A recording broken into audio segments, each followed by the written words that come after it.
ನಮಸ್ಕಾರ friends, welcome to ಮಿಸ್ಟಿಕೇರಾ channel. ನೀವು ಎಷ್ಟೊಂದು ಸಲ ಮನಸಾರೆ ಬಯಸಿ ಯಾವುದಾದ್ರೂ ಒಂದು ವಿಷಯಕ್ಕೆ ಮ್ಯಾನಿಫೆಸ್ಟ್ ಮಾಡೋದಕ್ಕೆ ಪ್ರಯತ್ನ ಮಾಡಿದ್ದೀರಾ?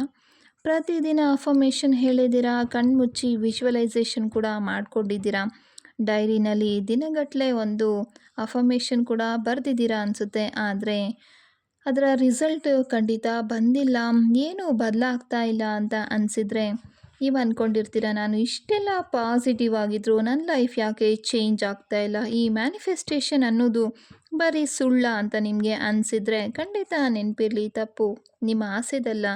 ಅದನ್ನು ನೀವು ಮ್ಯಾನಿಫೆಸ್ಟ್ ಮಾಡ್ತಾ ಇರೋ ಒಂದು ಪ್ರೊಸೆಸ್ ಮಾಡ್ತಾ ಇರೋ ಒಂದು ಮೆಥಡ್ ಏನಿದೆ ಅದರದ್ದು.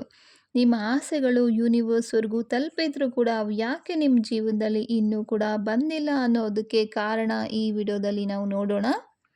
ಈ ದಿನ ನಾವು ಬರೀ ಮ್ಯಾಜಿಕ್ ಬಗ್ಗೆ ಮಾತಾಡ್ತಾ ಇಲ್ಲ, ಇದರಿಂದ ಇರುವಂಥ ಒಂದು ಸೈಕಾಲಜಿ ಏನಿದೆ, ಅಥವಾ ಒಂದು NLP ಅಂತ ಹೇಳ್ತೀವಿ, ನ್ಯೂರೋ ಲಿಂಗ್ವಿಸ್ಟಿಕ್ ಪ್ರೋಗ್ರಾಮ್ ಅಂತ. ಬ್ರೈನ್ ಹೇಗೆ ಪ್ರೋಗ್ರಾಮಿಂಗ್ ಆಗಿರುತ್ತೆ ಅನ್ನೋದನ್ನು, ಅದರ ಒಂದು ನಿಯಮಗಳೇನಿದೆ, ರೂಲ್ಸ್ ಏನಿದೆ, ಅದ್ರ ಬಗ್ಗೆ ಎಲ್ಲನೂ ಕೂಡ ಒಂದು ಸೈಂಟಿಫಿಕ್ ವೇನಲ್ಲಿ ಕೂಡ ನಾವು ಈ ದಿನ ವಿಡಿಯೋದಲ್ಲಿ ನೋಡ್ತಾ ಹೋಗಬಹುದು. ಸ್ಕಿಪ್ ಮಾಡದೆ ಕೊನೆವರೆಗೂ ನೋಡಿ, ಯಾಕೆಂದರೆ ಕೊನೆಯಲ್ಲಿ ಒಂದು ಅದ್ಭುತವಾದ ರಿಯಾಲಿಟಿ ಚೆಕ್ ಅಥವಾ ಪರಿಹಾರ ನಿಮಗಾಗಿ ಕಾಯ್ತಾ ಇದೆ. ಮೊದಲನೇದಾಗಿ, ಯಾಕೆ ನೀವು ಮಾಡ್ತಾ ಇರುವಂಥ ಒಂದು ಮ್ಯಾನಿಫೆಸ್ಟೇಷನ್ ವರ್ಕ್ ಆಗ್ತಾ ಇಲ್ಲ ಅನ್ನೋದನ್ನು ನೋಡೋದಾದರೆ, ನಿಮ್ಮ ಮೆದುಳು ಅಂದರೆ ನಿಮ್ಮ ಬ್ರೈನ್ ಏನಿದೆ ಅದು ನಿಮ್ಮ ಮಾತನ್ನು ನಂಬ್ತಾ ಇಲ್ಲ ಅನ್ನೋದು ಮೇನ್ ರೀಸನ್ ಆಗಿರುತ್ತೆ. ಸೈಕಾಲಜಿ ಪ್ರಕಾರ ಇದಕ್ಕೆ ಕಾಗ್ನಿಟಿವ್ ಡಿಸೋನೆನ್ಸ್ ಅಂತ ಹೇಳ್ತೀವಿ. ಅಂದರೆ ನೀವು ಕನ್ನಡಿ ಮುಂದೆ ನಿಂತು ಪ್ರತಿದಿನ ನಾನು ತುಂಬ ಶ್ರೀಮಂತನಾಗಿದ್ದೇನೆ, ನನ್ನ ಹತ್ರ ಕೋಟ್ಯಾಂತರ ರೂಪಾಯಿ ಇದೆ ಅಂತ ಹೇಳ್ಬೋದು. ಆದರೆ ನೀವು ಹಾಗೆ ಹೇಳಿದ ತಕ್ಷಣ ನಿಮ್ಮೊಳಗಡೆ ಇರುವಂಥ ಒಂದು ಒಳ ಮನಸ್ಸು ಏನಿದೆ, ಸಬ್ ಕಾನ್ಷಿಯಸ್ ಮೈಂಡ್ ಹೇಳುತ್ತೆ, ಸುಳ್ಳು ಹೇಳಬೇಡ, ನೀನು ನಿನ್ನೆ ತಾನೇ ನಿನ್ನ ಅಕೌಂಟಲ್ಲಿ ಚೆಕ್ ಮಾಡಿದಾಗ ಬರೀ 500 ರೂಪಾಯಿ ಮಾತ್ರ ಇತ್ತು ಅಂತ ಹೇಳ್ತಾ ನಿಮಗೆ ಒಂದು ಗೇಲಿ ಮಾಡುತ್ತೆ. ಈ ರೀತಿ ಆಗಿದಾಗ NLP ಪ್ರಕಾರ ನಮ್ಮ ಹಳೆಯ ಪ್ರೋಗ್ರಾಮಿಂಗ್ ಹೊಸ ಆಲೋಚನೆಗಳಿಗಿಂತ 10 ಟೈಮ್ಸ್ ಜಾಸ್ತಿ ಸ್ಟ್ರಾಂಗ್ ಆಗಿರುತ್ತೆ. ಅಂದರೆ ನಿಮ್ಮ ಒಳ ಮನಸ್ಸೇನಿದೆ, ಸಬ್ ಕಾನ್ಷಿಯಸ್ ಮೈಂಡ್, ಈ ಒಂದು ಹೊಸ ನಂಬಿಕೆಯನ್ನು ಅದು ಸ್ವೀಕಾರ ಮಾಡೋದಿಲ್ಲ. ನೀವು ಎಷ್ಟೇ ಜಪ ಮಾಡಿದ್ರೂ ಕೂಡ ಅದು ಕೆಲಸ ಮಾಡೋದಿಲ್ಲ. ಯೂನಿವರ್ಸ್ ನಿಮ್ಮ ಮಾತಿಗಿಂತ ನಿಮ್ಮ ಒಂದು ನಂಬಿಕೆಗೆ ಜಾಸ್ತಿ ಒಂದು ರೆಸ್ಪಾಂಡ್ ಆಗುತ್ತೆ ಅನ್ನೋದು ನೆನಪಿರಲಿ. ಇದಕ್ಕೆ ಪರಿಹಾರ ಏನು ಅಂತ ನೋಡೋದಾದರೆ, ಡೈರೆಕ್ಟಾಗಿ ಸುಳ್ಳು ಹೇಳೋ ಬದಲು ನಿಮ್ಮ ಮೆದುಳಿಗೆ ಒಪ್ಪಿಗೆ ಆಗೋವಂಥ ಮಾತುಗಳಲ್ಲಿ ನೀವು ಬದಲಾವಣೆ ಮಾಡಬೇಕಾಗುತ್ತೆ. ನಾನು ಕೋಟ್ಯಾಧಿಪತಿ ಅಂತ ಹೇಳೋ ಬದಲು, ನಾನು ಪ್ರತಿದಿನ ಆರ್ಥಿಕವಾಗಿ ಪ್ರಗತಿ ಹೊಂದುತ್ತಾ ಇದ್ದೀನಿ, ಹೊಸ ಆದಾಯದ ಮೂಲಗಳು ನನಗೆ ಸಿಗ್ತಾ ಇದೆ ಅಂತ ಹೇಳೋದಕ್ಕೆ ಪ್ರಾರಂಭ ಮಾಡಬೇಕು. ಆಗ ಮೆದುಳು ಇದನ್ನು ಸುಲಭವಾಗಿ ನಂಬುತ್ತೆ.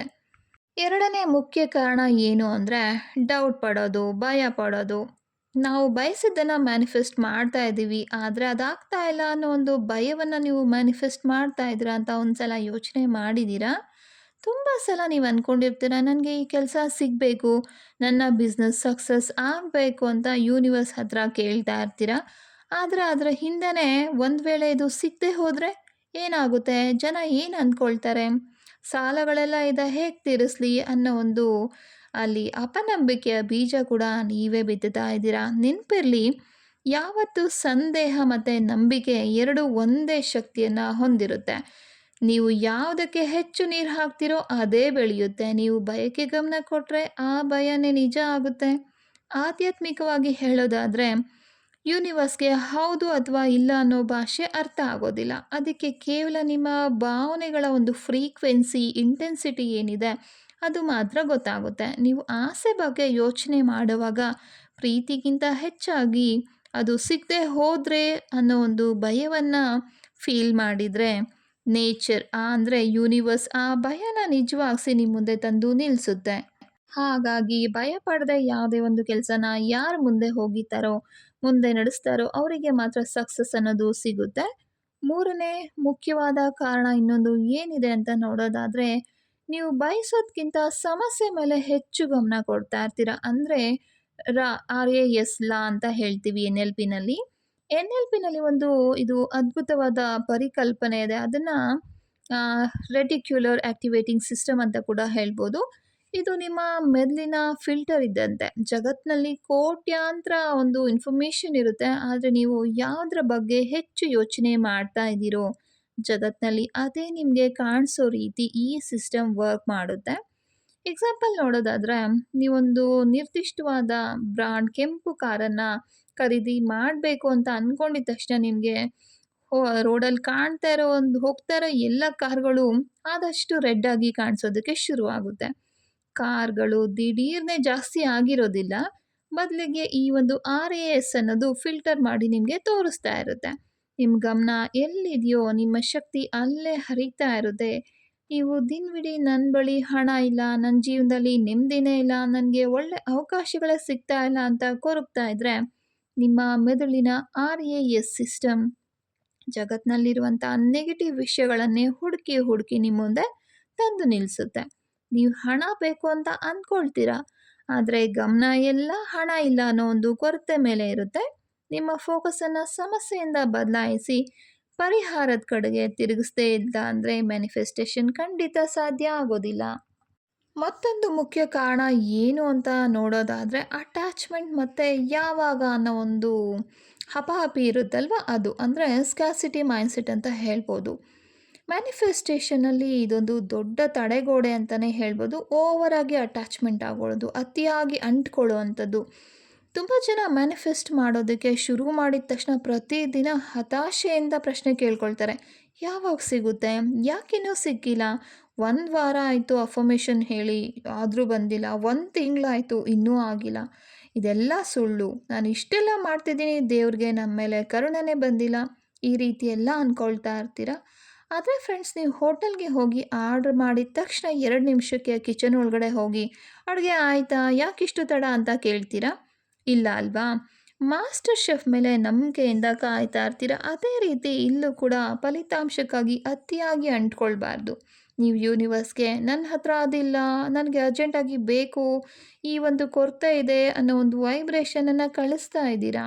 ಯೂನಿವರ್ಸ್ ಕೊರತೆಗೆ ಮತ್ತಷ್ಟು ಕೊರತೆಯನ್ನೇ ಕೊಡುತ್ತೆ. ಅಂದರೆ ನಮ್ಮಲ್ಲಿ ಇಲ್ಲ ಅನ್ನೋದನ್ನೇ ನಿಮಗೆ ಮತ್ತೆ ವಾಪಸ್ ರಿಟರ್ನ್ ಕೊಡುತ್ತೆ ಅನ್ನೋದು ನೆನಪಿರಲಿ.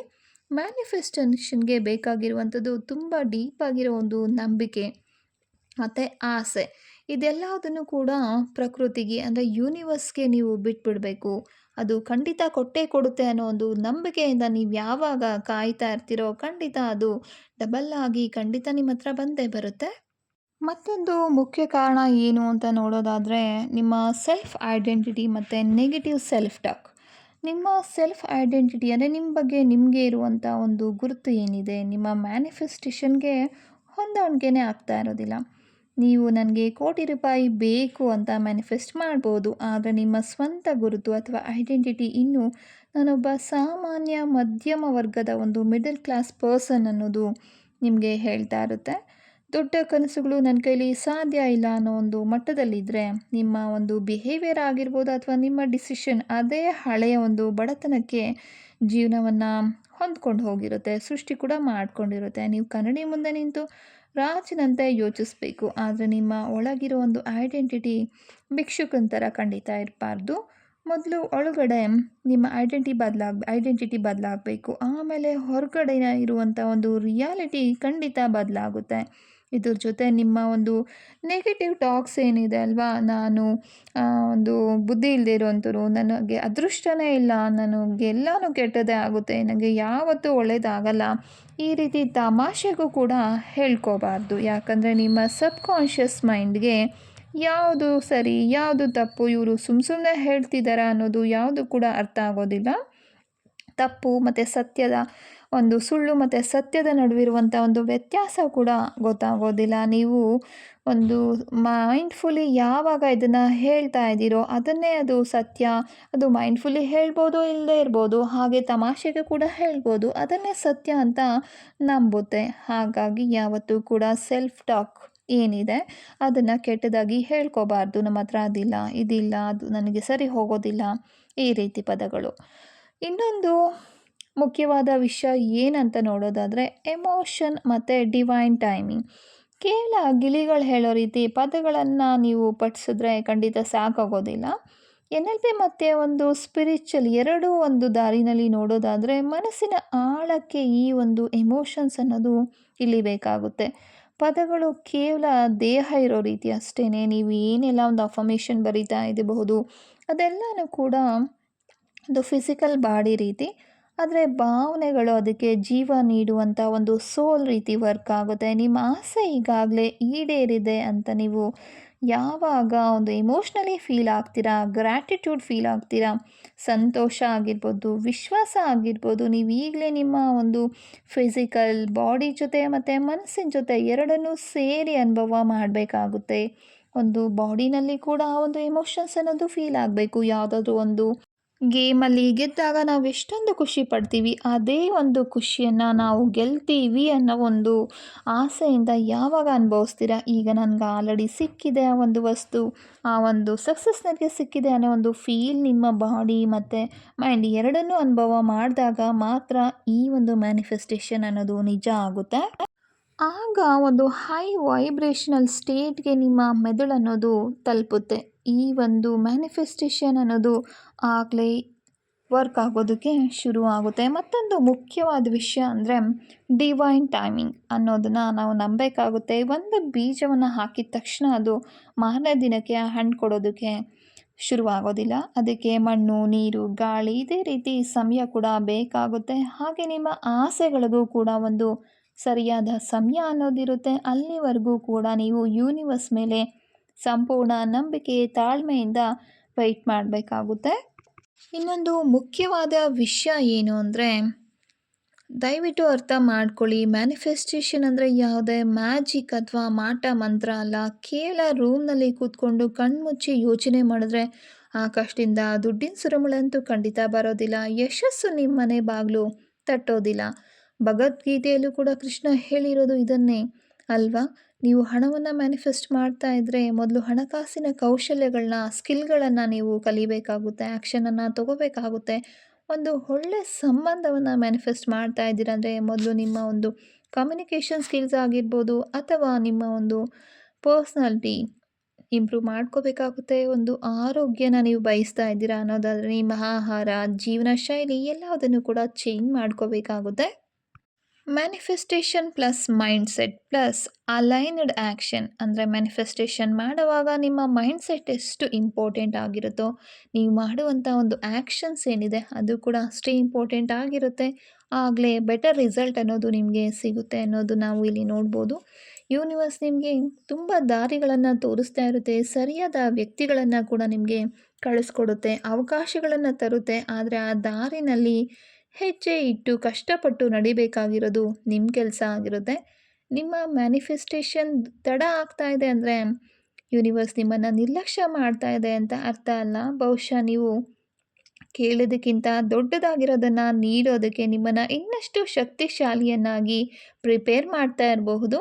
ನಂಬಿಕೆನ ಕಳೆದುಕೊಳ್ಬೇಡಿ. ನಿಮ್ಮ ಆಸೆಯನ್ನು ಯೂನಿವರ್ಸ್ಗೆ ಒಪ್ಪಿಸಿ ಪೂರ್ಣ ವಿಶ್ವಾಸದಿಂದ ಕೆಲಸ ಮಾಡಿ. ಈ ವಿಡಿಯೋ ನಿಮಗೆ ಯೂಸ್ಫುಲ್, ಇನ್ಫಾರ್ಮೇಟಿವ್ ಅಂತ ಅನಿಸಿದ್ರೆ ಖಂಡಿತ ವಿಡಿಯೋಗೊಂದು ಲೈಕ್ ಮಾಡಿ, ನಿಮ್ಮ ಫ್ರೆಂಡ್ಸ್ ಜೊತೆ ಶೇರ್ ಮಾಡಿ. ನಿಮ್ಮ ಮ್ಯಾನಿಫೆಸ್ಟೇಷನ್ ಜರ್ನಿಲಿ ನಿಮ್ಗಾಗ್ತಾ ಇರೋ ಅನುಭವ ಏನು, ನೀವು ಮಾಡ್ತಾ ಇದ್ದಂಥ ತಪ್ಪು ಯಾವುದು ಅನ್ನೋದನ್ನು ಖಂಡಿತ ಕಮೆಂಟ್ ಮಾಡಿ ತಪ್ಪದೆ ತಿಳಿಸಿ ನಮಗೆ. ಮತ್ತೊಂದು ಅದ್ಭುತವಾಗಿರುವಂಥ ಒಂದು ಮನೋವೈಜ್ಞಾನಿಕ ಮಾಹಿತಿ ಜೊತೆ ಮುಂದಿನ ವಿಡಿಯೋದಲ್ಲಿ ಭೇಟಿಯಾಗೋಣ. ಅಲ್ಲಿವರೆಗೂ ಕೂಡ ಪಾಸಿಟಿವ್ ಆಗಿರಿ, ಅದೇ ರೀತಿ ರೆಸ್ಪಾನ್ಸಿಬಲ್ ಆಗಿರಿ. ಧನ್ಯವಾದಗಳು. ಶುಭ ದಿನ.